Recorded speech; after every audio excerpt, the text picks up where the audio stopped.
यकीन कर, अगर कहीं है स्वर्ग तो उतार ला जमीन पर। ये गम के और 4 दिन, सितम के और 4 दिन, ये दिन भी जाएंगे गुजर, गुजर गए 1000 दिन, 1000 दिन, 1000 दिन। तो मैं आपसे कहूंगा कि आपने अगर खुशी देखी है, गम देखे हैं, तो गम के बाद फिर कोई ना कोई खुशी आती है। जब गम ज्यादा दिन नहीं रहेगा तो अब हमारे पास खुशी आने वाली है, और वो खुशी बाबूजी महेंद्र प्रताप की खुशी है।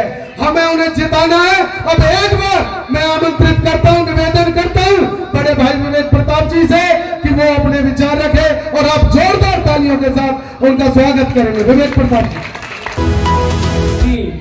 हमारी जनता जनार्दन, जिनको माता भी कहा जाता है, जनता को जननी कहा जाता है, मैं सबसे पहले उनको नमन करता हूं। आप काफी देर से इंतजार में बैठे हैं और हृदय की गहराइयों से आपका आभार भी प्रकट करता हूं।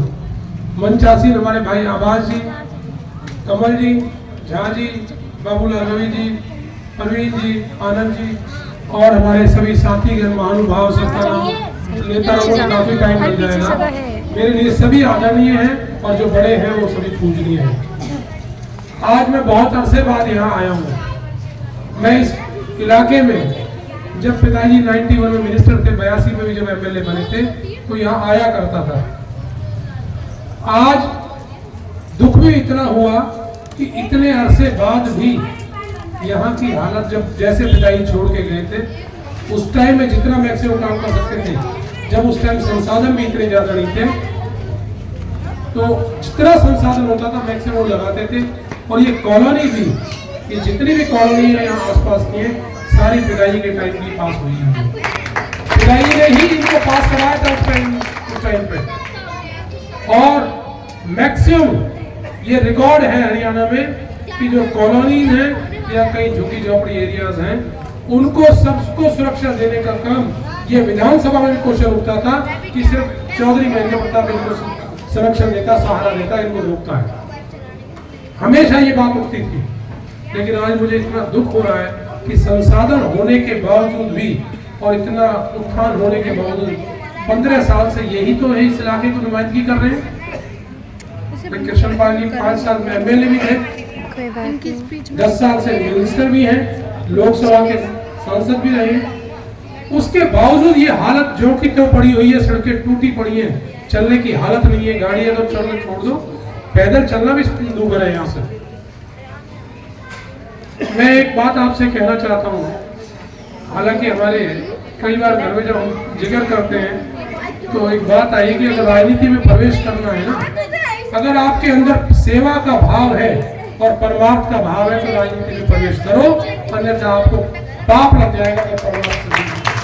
क्योंकि राजनीति हमारा कोई धंधा नहीं है, राजनीति है एक सेवा का माध्यम। लोगों की सेवा करोगे तो परमार्थ को भी पाओगे और आगे का रास्ता भी सुगम करोगे।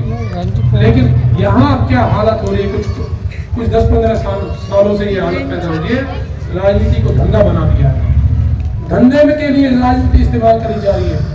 पहले क्या थे और आज क्या हो गए हैं। और हम तो जैसे पहले 82 में थे ऐसे ही आज है, आज भी ऐसे ही है। हमने कभी अपने व्यक्तिगत स्वार्थ के लिए राजनीति के किसी भी पड़ाव को अपना इस्तेमाल नहीं किया। लेकिन मैं आप लोगों को एक बात जरूर कहना चाहूंगा, मैं जो देखता, सारी सड़कें देखता आ रहा था, सारा हालात देखते हैं। अगर परमात्मा ने आशीर्वाद से, आप लोगों की ताकत से, मेरे पिताजी मेरे नहीं है, वो आपके पहले हैं। चौधरी महेंद्र प्रताप वो हमारे नहीं है, समाज के हैं। वो जिस दिन उन्होंने राजनीति में कदम रखा था, वो समाज के, उसी दिन से समाज के हो गए थे, हमारे नहीं रहे हैं। लेकिन अब दोबारा कुदरत की मेहरबानी से, ये भी मैं समझता हूँ कि जो आवाज ही भी कह रहे थे कि उन्होंने 10 साल से अपने आप को राजनीति से अलग कर लिया था, सामाजिक रूप से नहीं, राजनीति के रूप से अलग कर लिया था। लेकिन कुदरत की मर्जी ये हुई, जनता का भाव ये हुआ कि आप लोगों की भावनाओं के सर्वे के आधार पर पार्टी ने उनको दिशा निर्देश दिए कि नहीं, चुनाव आपको ही लड़ना होगा। क्योंकि जनमानस की आवाज यही है कि चौधरी महेंद्र प्रताप एक जनसेवक के रूप में। तो उन्होंने आपकी भावनाओं को ध्यान में रखते हुए और पार्टी के आदेश को ध्यान में रखते हुए शीश झुका के उस निर्णय को स्वीकार किया और आज फिर दोबारा से उनको इस रास्ते पे वापस आना हुआ।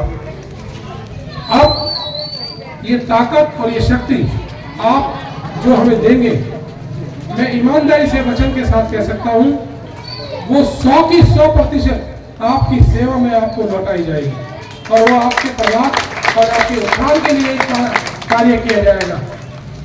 ये जो नगरी है, ये बाबा सूरदास की नगरी है। मैं दूसरे रूप में ये देखता हूँ कि बाबा सूरदास जी के तपोस्थली है तिलपत, तो जो उसके आज बाजू का एरिया है वो नगरी तो उन्हीं की कही जाएगी।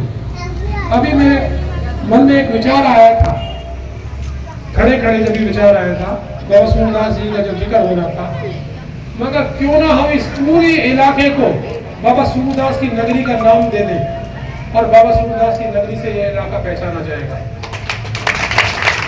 और यहाँ की जो कॉलोनीज का एरिया है, चाहे वो कितनी कॉलोनी है, जितनी भी सारी तकरीबन मुझे ये आइडिया कि 4-5 लाख के यहाँ आबादी है। आपको एक वादा करके जा रहे हैं कि 4 तो स्कूल बनेंगे इसके अंदर और कॉलेज भी बनवाएंगे इसके अंदर। एक कॉलेज का भी निर्माण कराएंगे ताकि यहाँ की बच्चों को कहीं दूर दराज में जाना ना पड़े पढ़ने के लिए। स्कूल भी यही और कॉलेज भी यही और एक हॉस्पिटल का निर्माण भी कराया जाएगा और बच्चों को खेलने कूदने के लिए एक स्टेडियम का निर्माण भी करेंगे हम।